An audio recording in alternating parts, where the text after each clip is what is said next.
Տոլման մերն է իհարկե, փախլավան մերն է, բայց մենք նույն բանը տենում ենք մեր բոլոր շրջապատող ժողովրդների մեջ։ Այդ նույն փախլավա ասվածը Հայաստանով, Պարսկաստանով ընդհանուր միջև Եվրոպա դեպի Հունաստան ու ամբողջ արաբական աշխարհով, հա, այնտեղ միջև Մարոկո։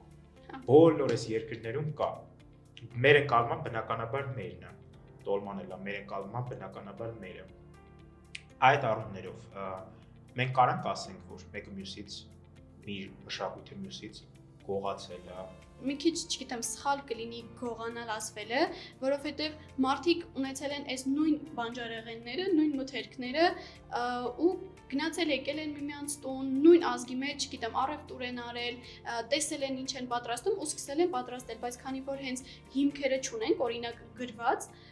որ տոլման հայկական է, օրինակ 5-րդ դարում Մովսես Խորինաթին չի գրել, որ տոլման հայկական է, այս չեն կարող էլի շատ փաստացի ասել, բայց կան այսպես ուրույն